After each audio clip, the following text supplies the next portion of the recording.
You need to accept that public service is a thankless job.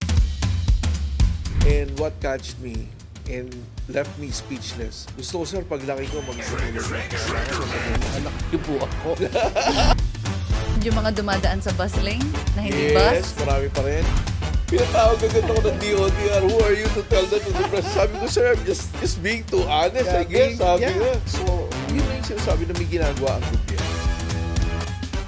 Kwento ni Juan, lahat may boses, lahat ng kwento mahalaga at And all the administration and all the government that you've been, where were you most comfortable with implementing, supporting your projects in the traffic sector? How many administration ka na ba? Dalawa? Tatlo? Dalawa lang. Dalawa. So, Duterte transition to Marcos. Huwag mo na So, sagutin kung ayaw mo. Hindi. I think I had more time in enforcement during the time of Duterte than now. Remember yung sinabi ni, yan ang problema rin sa akin eh. I say my thing without filtering it, right? Ano? Noong sinabi From the hip? ni- Shooting from the hip? Sinabi ni, natatanda ko sinabi ni PRRD, we will make Cubao to Makati in 10 minutes. Sinabi niya, di ba? Is that possible? Ayun nga eh. Nung in-interview ko, that's mathematically impossible. Sabi ko, Ano sinabi niya? so Binanata pinatawag agad ako ng DOTR. Who are you to tell that to the press? Sabi ko, sir, I'm just being too honest, I guess. Sabi ko. Truthful, di ba? I know it will be contradicting the president. So that's why I followed it up with another answer. Sabi ko, this is not about the minutes. Di ba? It is that the trust of the government that we will make it easier for you to travel from Cubao to Makati. Maybe we cannot reach 10 minutes. But that is sabi ko Metaphorical lang. Baka lessen yung oras ng 10 minutes. Yes. Sabi ko, bakit? Kung makuha mo yung Cubao to Makati in, let's say, 20 minutes, hindi ka pa happy. Di ba? So, yun na yung sinasabi na may ginagawa ang gobyerno. No, laro muna kayo. So we will have a game. Yes. So may pictures, people, objects, scenario na ipapakita. Yeah. Then you will have to explain kung ano yung Yes. nangyari sa picture na yon. Yes. Or if it's a secret, you don't need to answer. Okay. Sige. Tama ba yung instruction? Tama. So we will roll the dice. Alright. So, Sino mag-roll siya? siya? Ako? So, iro-roll ko lang to dito sa... Ayan. Uy, secret. So it's a Secret? Okay, that's my Yan ang graduation photo. picture with President Cory Aquino. Yes, kadete. Ano yan? 6 packs pa yan. No? So, that's President Cory Aquino. Shaking my hands. Ang nakakatuwa dito, sabi sa akin ni Cory Aquino, I do not know where the upload came from. Pero nung tinawag yung pangalan ko, marami pumulakpak. So, sabi sa akin ni Cory Aquino, oy, ang dami mong fans ah. Sabi niya, that's the one that she told me. So yan, graduation picture. Were you a valedictorian here? No. That's why I was telling you my failure. Were you in aiming to algebra. be one? I was aiming to be one. Actually, I should have been a cum laude when I graduated. That, Sir Bong, roll ulit. Roll ulit. So kapag ganito ang lumabas, yeah. you don't Wala. need to answer. I- Or you can choose to answer. It's up to you. Yeah, If secret pero yung or mga ikakwento mga mo. picture naman, wholesome naman eh. Okay, Diba? for our next Wala photo. namang ito, yan. Oh, kwento. Gusto niya Kwento ni magkwento. Juan. Next photo. Alright, this photo is my first Gawad Filipino Award as an outstanding public servant. Hindi mo kamukha Oh ba, ano payat pa ako nito. Hindi mo kamukha. Actually.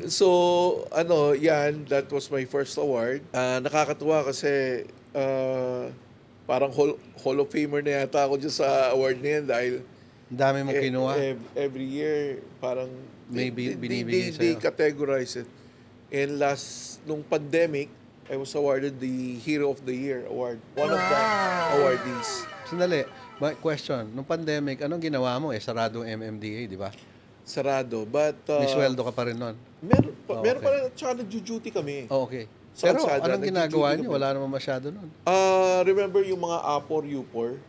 Alin? Yung authorized persons sa outside residences. oo. So we're the ones checking kung authorized Kung may ka ba o lumabas? hindi. Nung lumalabas kayo, naka-face mask ka. Face tsaka, mask, pero naka- naka-vaccine ka na, hindi pa? Late na ako na vaccine actually. Weren't you afraid? We were. Actually, 3 COVID ang dinanas ko eh. 3? Delta lang ang hindi ko dinaanan eh. Okay. Delta lang hindi ko dinaanan eh. Ang ginawa ko nung pandemic, since yung mga kaibigan ko sa Federation of Filipino-Chinese, they cannot go out dahil hindi sila authorized.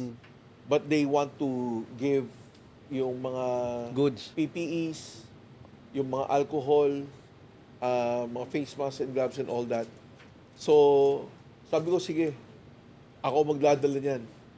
So, ako ang kumukuha, ako yung nagbibigay sa hospital. How did you feel? What were your thoughts nung dumating yung pandemic? Did you think it's the end of the world or what? When the pandemic came, I took it very seriously.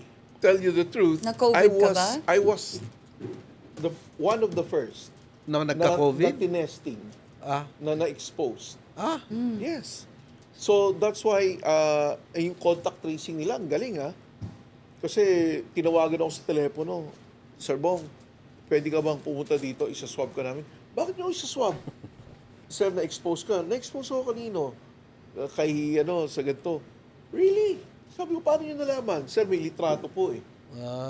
So, ganun. So, did you suffer much? Nung or hindi? that first time, negative ako.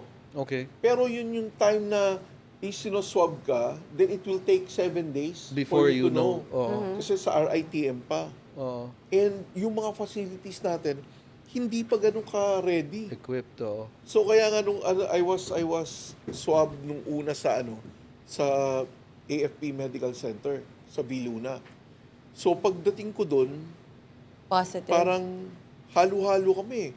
May bumababa sa ambulansya ng mga rangers. Sabi ko, sandali, na-test na ba kayo? Di ba? Parang ganun paranoid, di ba? Na-test na ba kayo? Yes, sir. Ay, ano kayo? Positive po. Huwag kayo lumapit sa akin. Di ba? Parang ganun. Kasi ako, di pa ako natitest. Are you ready to roll another dice? Yes. Let's go. Kwento. Gusto niya talaga magandang magkwento. eh. POGOs in PH. Kwento, Alam niyo yung POGO, legal naman yan nung una eh. Maganda naman eh. Yung it brings us income, yung taxes na binabayaran. Actually, it helped us during pandemic. Kaso, it got out of hand. Even the ones who are licensed, they resorted to illegal scam. Even though it's nice to have, pero it affects us, it's not worth it. So you agree na zero POGO sa Philippines? Zero POGO, unless siguro na magkaroon tayo ng, we revisit how are we going to really Implement. regulate Regulate, maayos yan. I guess it's nice. Are you ready to roll another dice? Sige. Hindi ka kinabahan sa tanong? Huwag na i-dice, kwento na lang. Talaga, kwento lahat. Kwento na lang. Ako yan Actually, wala ako dyan sa picture na yan. Pero I remember that picture kasi it went viral What happened? We were implementing yung organized bus route. Kung if you will see the busway now na nasa kaliwa ng Center Island, ang original na bus lanes nandito sa kanan. So it's only separated by solid yellow line. So dapat yung mga buses dun lang.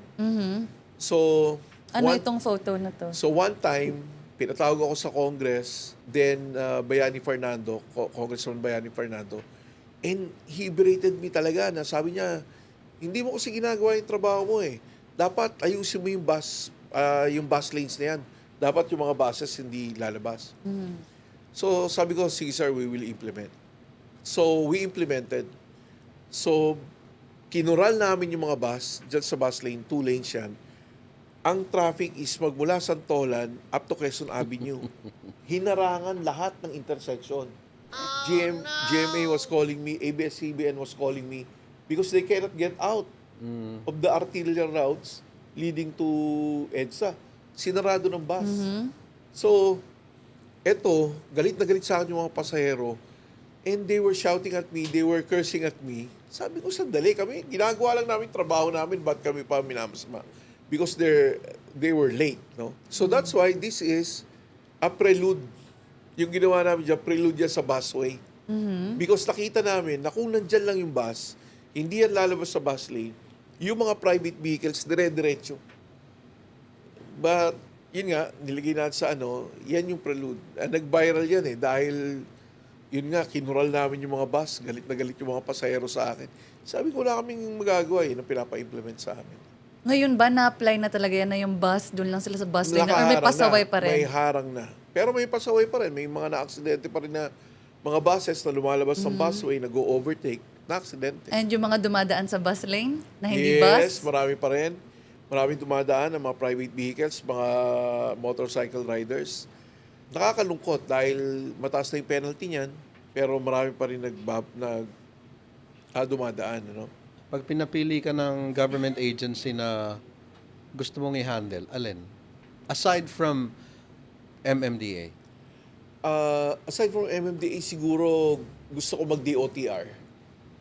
Yeah. Kasi nasa transport pa rin, nasa road pa rin, meron pa rin sila nun. And they're doing very well. Yung SAIC, I must say.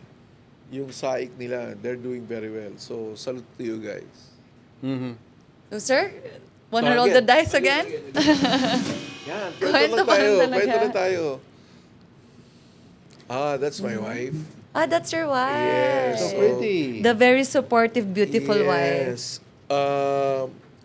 That's when I received my award. Ito yung Lingkod Bayan Award naman. Tumanda ka ba sa pagiging sa MDA mo sa mga problema sa stress mo? Do you feel like tumanda ka? I It think affected so. you? I think so. Medyo nag-elevate din yung blood pressure natin. So, I must admit na it has also has an effect on me. Even though na yung stress, I try to manage it well na nagdi-distress talaga ako. Na ang refuge ko talaga minsan is sea. I go diving. So, yun, yung mga things na Question I have takes is me out of the work. Question I have is, shouldn't you have your wife here to be with you, like the job that you have is so stressful at the same time? Shouldn't she be beside you, Yeah. or it's for security purposes that? I think may kita nyo na I'm comfortable with what I'm doing because I know my family is secured somewhere else. Okay, that answered the question already. Siguro if they were here, it would Yeah, be different. I know. Yeah. Of course, you miss them, di ba? The family. Yes. They come here. May schedule yung mga yan. And this summer, I'll be having my fun time with my first grandchild. Oh, So, yung wife mo wala congratulations. pala dito ngayon? They're all in the States. Ay, Kaya yung nasa US Navy yung panganay ko, he used to work sa Tesla and Apple yung bunso ko, but now she's studying nursing. What advice would you give people who are interested in serving the government, like the way that you do? Well, you need to accept that public service is a thankless job. Like what you've said, dami if you do, dami if you don't. Maybe not in all, but that's what I have experienced. And it doesn't matter how good you are, or it doesn't matter if you've done so many right things. It will only take one mistake. You will suffer. That's from my personal experience. And I really thought that it's like I'll be given all the things that I've done before will be sort of mitigating circumstance. No. Doesn't work that way. So you need to accept that. It's something that I've accepted. That's how it is. What is the appreciation that you get out of being there if you know na hindi lahat ganito kasaya? What's a joy in your heart? You know, I've been out of the limelight for a year, more than a year now. You do not see me on TVs Yeah, I for missed you na nga interviews. Yes. So, wala na rin tayo sa newspaper. Wala na tayong mga interviews na ginagawa. So, Like I did kanina, remember? Aha. Nung linapitan kita. We Yes. don't even know each other, Yes. di ba? Yes. They appreciate you for what you've done, you know. Well, I posted this on my Facebook today. Nasa kasal ako. Then, I needed to take a call. Lumabas ako ng reception. May kausap ako, may dumaan. A teenager. Nag-second look sa akin. So, tinitigan ako. So, nakikita ko siya, so I smiled at him. But I was On the taking phone, call, oo. on the phone. Umalis. Nung nakita niyang binaba ko na, bumalik. Then, he asked me, Sir Bong? Sir Bong! Sabi niya gano'n. Idol po kita. Sabi niya gano'n. Lagi ko pinapanood yung mga videos mo and all that. Sabi ko, salamat. Sabi niya. And what catched me and left me speechless when he told me, gusto ko, sir, paglaki ko, maging katulad mo. Akala ko sasabihin niya, anak niyo po ako. I mean, really, like what I've said, wala naman nag-ambition maging enforcer. I'm just a lowly enforcer. Diba? Wala naman nag-ambition yun. No matter how small na feeling mo na ano, it has redounded into the yung mga shoots na, I don't know who's shooting that, pero to people, it's a big thing eh. You have set an example on Maybe how to so. be a good citizen and how to be in government eh.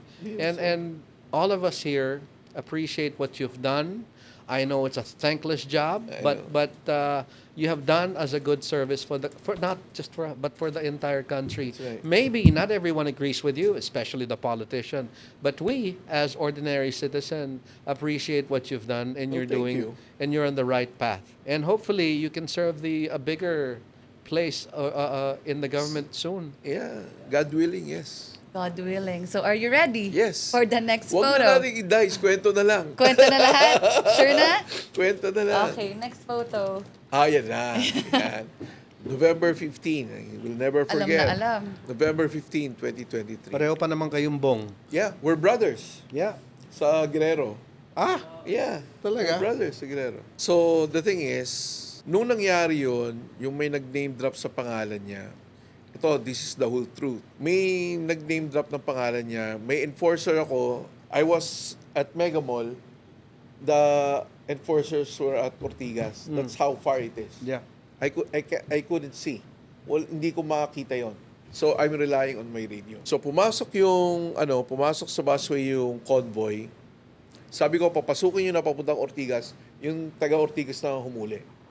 So, pumasok sa Ortigas. Then, inaprehend dun sa may MRT station. So, I was busy with all the apprehensions. Then, I remembered. Sabi ko, kamusta na yung convoy? Sir, nandito po eh. Okay. Kanino raw yan? Sir, kay Senator Bong Nerbija daw. Okay, nandyan ba si Senator kako? Sabi ng enforcer, yes sir, nandito. Okay, let him go. November was the budget season. Senators coming from Pasay, they traveled to Congress, and congressmen from Quezon City traveled to Pasay. Nag-criss-cross. And they were busy kasi sa budget. So, sabi ko, let him go. Right. So, sabi ko, sigurado ka nandiyan si Senator. Yes, sir. Eh di magpa-selfie ka para may souvenir tayo. Hindi na, sir. 1 ligo lang ang lamang. Nagbiro pa yung enforcer ko. Okay. So, I was confident na ganun. Ang next mistake that happened that day, may nagtanong sa akin na reporter. The reporter, ang coverage niya, Cubao. So, we were in Cubao first thing in the morning. So, nandun siya kasama namin. May nahuli kami na LC-200 na may plate na 8 na may nakalagay na CA. It belonged to a congressman. So, I was there. I was talking to the driver, kanino ba to and all that. So, all the while, kinukunan to ng camera. Kinukunan ng camera, then in-interview niya ako. So, we need to verify kung sino pang owner nito. Baka yung owner naman na congressman, binenta na to. So, we need to verify that. So, ganun nangyari. But, Yung operation sa Cubao, yun ang kinover ng reporter. Nung nandun na kami sa Mega Mall, tumawag yung reporter. Sir Bong, kamusta kayo dyan? Ito okay naman. Marami na kaming huli dito. Then, meron ba kayo nahuling VIP? May nahuli kami, yung kay congressman na ganito. Pero wala siya, so tinikita namin. May nahuli kami kay senator, isang Bong. senador. Hindi ko pa binanggit yung pangalan. Kay senador, pero sa isang senador. And then, pinaano namin kasi nandun siya. Sir, pwede bang malaman kung sino? Sabi, hindi binanggit ko yung pangalan. But this was not an interview. So I was really thinking, off the record. Off the record, walang recorded conversation, wala.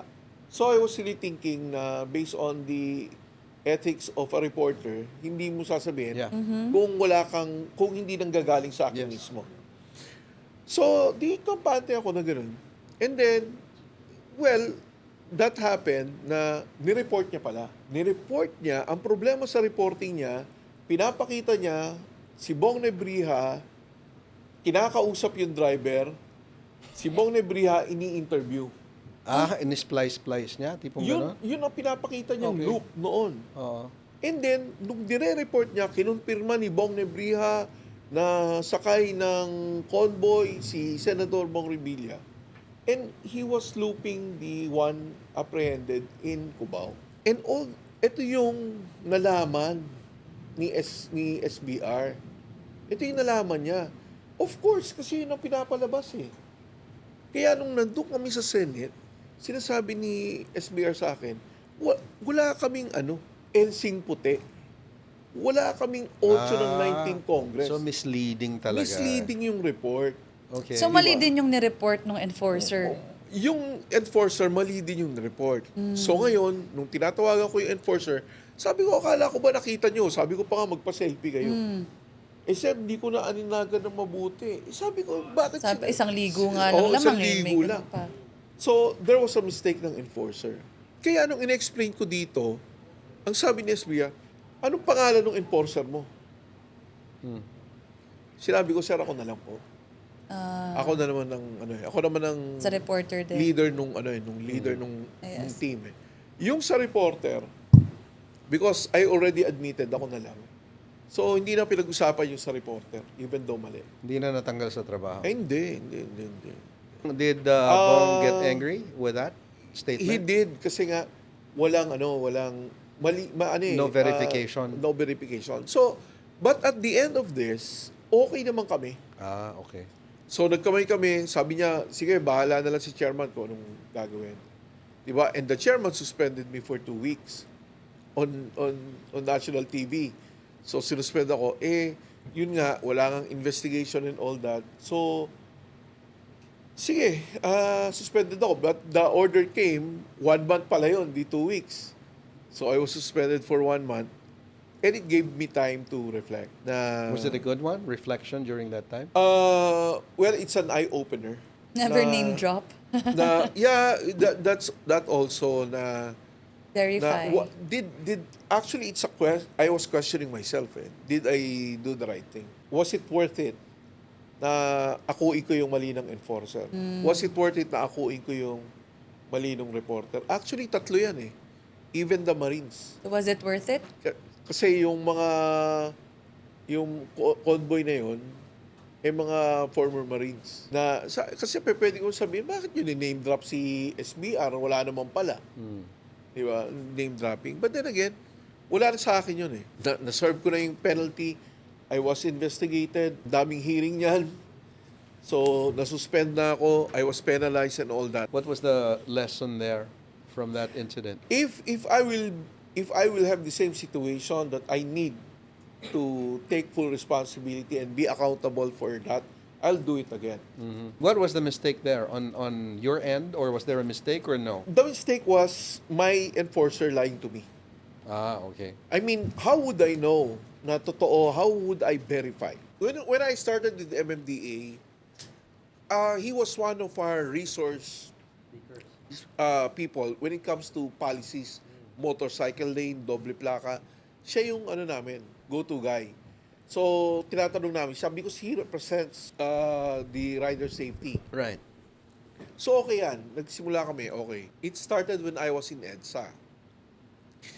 Kasi, yung chinelas issue was not the first one. There were previous incidents Yung na, nakachinelas na nakamotor. hindi, inuhuli niya yung enforcer namin. Inuhuli niya. Pulis pa siya niyan, ha? Pulis pa siya niyan. Huli niya yung enforcer namin, ikaw, tikita mo yan, walang plate number. Di ba? And, pinalagpas ko yung iba niyan eh. Pero ganoon ang ginagawa niya, nasa EDSA siya palagi, maghahanap siya ng enforcer na may violation, then ituturo niya. Ikaw, tikita mo to, walang plate number, ganyan. Pinalagpas ko yan. And then sabi ko, active pa ba to? So, nung active, my classmate was assigned in Region 4A. I called my classmate. Sabi ko, General Danao. Sabi ko, Bok, sa'yo pa ba tong tao na to? Sige, papahanap ko, bakit? Nanguhuli ng enforcer ko dito eh. Diba? Kung ano nung pinagagawa dito, hindi ko alam kung wala nang ba trabaho ang pulis dyan sa inyo na nakikialam na dito sa EDSA. So, pinahanap. And then, nagkaroon ng chinelas issue. When that chinelas issue came, I was in Clark. I was taking up my master's then. Master's in National Security Administration. So, may National Security Studies kami sa Clark. I was there for a week. So, wala ako doon sa EDSA when it happened. The thing was, pagbalik ko, tinatanong ko ng mga media, sir, ano masasabi mo dito? Ano masasabi? Sabi ko, I cannot say anything. Wala ako eh. Sabi kong gano'n. So, pinatawag ko yung enforcer. Nung pinatawag ko yung enforcer, sabi ko, ano nangyari? Sir, may hinuli po ako nakachinelas na angkas, tinikita ko. Okay, then what happened? Then tumawag pala siya kay Colonel Busita. Then Colonel Busita came to EDSA. Nagpunta siya doon. Pero wala na ako, sir. Pinahanap ako. So, nung nahanap ako, nagpunta ako doon, kinausap niya ako, mali raw yung huli ko. So, anong ginawa mo? Sir, pinagbabayad niya ako ng nung penalty, ng ticket, at saka nung 1 day, salary ng babae. Ha? So, parang inadjudicate niya na yung kaso doon, di ba? Okay. And then, anong nangyari? Sabi ng enforcer, sir, nakikiusap po ako sa kanya. Na, Colonel, pwede po ba? Babayaran ko po yan, babayaran ko po yung tao. Pero wag nyo na po ipalabas yung video. Kasi sir, may sakit po yung misis ko. Baka ma-stress pag makita niya mag-viral yung video na yan. Ayaw ko naman po nun. Baka sir, baka pwede. Wag na lang po yung ilabas. Apparently, umuo siya. So, itong bata, nangutang pa ng pera para bayaran yung ticket, nangutang pa ulit para bayaran yung tao. Hinanap niya pa sa grocery kung saan nagtatrabaho yung babae para ihatid yung pera. Can you imagine how insulting that is? Yeah. For the enforcer, na may sakit yung misis, na ayaw niya lang ma-stress yung misis niya, and he will go out of his way to do these things para hindi lang mapalabas yung video, and yet it came out. So, galit na galit ako noon. So, I called him out sa Facebook. I was the first. I think it was March 17. When I posted that, na sinabi ko, ano ba to? Pang-propaganda mo sa eleksyon? Pampataas ng viewership? Kulang pa ba yung pondo mo pang-eleksyon? Kailangan pang gawin to and all that. And then, of course, meron siyang mga following. Then they bashed me. They continued to bash me. It was then, I do not want to deal with him anymore. For me, kung advocate ka ng rider safety, then be an advocate. Be a real advocate. But I do not see him that way. All right. Ang intense naman nun. I need to explain it dahil na anti-rider ako and all that, but I'm not. I am for the safety. Di ba? Makikita natin, ang dami. Ako nga nagpauso yata ng word na kamote. Kung nyo yung word na kamote, yung describing the riders who do not follow rules and regulations. But then again, sabi nga, huwag kayo magalit sa akin. I am just for your safety. One life saved, one accident prevented, one rider who makes it back to his loved ones, it's a victory worth fighting for. Tama, tama. So, are you ready? Baka Yes, mas intense yes, ang next. next photo. Next. So The one on the right is Commodore Sabare. He's my classmate from the Navy. And, Hindi mo na naman kamukha to. oo nga, no? Ikaw ba yan? Hindi ko rin namukaan. So, I visited his the Naval Installation Command where he was the commander. And right here, I'm signing the guest book. And actually, I taught yung nagturo ako dyan sa mga drivers niya about road safety. Payback time sa Navy yan. Yan. Next photo. Next. The last photo. Yan. Sharpshooter ka ba? I can hold it. So, Ano ito? this It's is my Bong first time Nerbija seeing on the it. ground. No? So, the cap is the Metro Hunters cap. So, that's mean the clearing operations. Lagi ko sinasabi, when you lead in front. Just So, you direct. just like the kings before, Yeah. in front, In front. You cannot direct from from behind, right? yeah, Lead. lead talaga. The tough guy of EDSA. EDSA. What do you one is paano ang vision mo for the future for the traffic enforcement, traffic management in Metro Manila or in the Philippines? Can it still improve? For the enforcement itself, I have high hopes na mababago na yung tingin sa mga enforcers ng MMDA. I think we will prove our worth that we have an enforcement force with integrity, technical know-how, know what they're doing, knows the law, and follows the law likewise.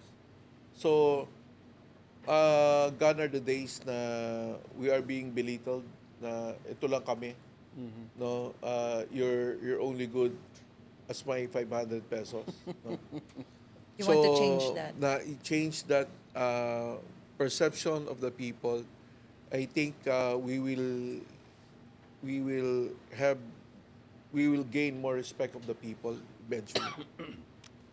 And I hope About the mangyari yun. traffic, I think it will get worse before it gets any better. That's I the hard think, part. I think people will realize that. They have to be part of the solution. Yeah, that's right. How can we be part of the solution? What should we do? What should the mindset be? Or it's too much of a thing to discuss? Well, car industries will hate me if I will tell them not to buy cars anymore. In Kasi- Hong Kong, before you can buy a car, you should have a parking. Yes, yes. Singapore. It's easier here to buy cars. It's becoming cheaper. Well, nagkaroon tayo ng excise tax and all that. But the thing is, with the influx of the mga electric vehicles and hybrid and all that, I'm not saying they're more cheaper, but kaya may kita mo sa kalsada, halos lahat ng sakyan bago eh. Hindi pa yon. Oh, bakit? Hindi mo ba nakikita magiging problema yung mga motorsiklo? Motorsiklo, yes. Di ba? I mean, ako, I ride to work minsan eh. Pag nasa Pasig ako, I ride to work eh. They're part of the dynamics ng road natin. Yung motorsiklo, lahat ng road users, di ba? Pero sana, maging responsable tayo. Because all of these laws, ang bottom line yan is road safety. Which is actually what I'm advocating na dapat maging conscious tayo about road safety. Makikita natin yung mga aksidente na nangyayari ngayon. Even road rage. Nakikita natin na panipis na ng panipis ang pasensya ng tao ngayon sa kalsada. Final word to or message to our listeners, the simple, ordinary people who would like to make it successful in their chosen career or whatever. What should they do? Don't lose that dream, right? And keep the passion burning. In everything that we do, we must maintain our integrity.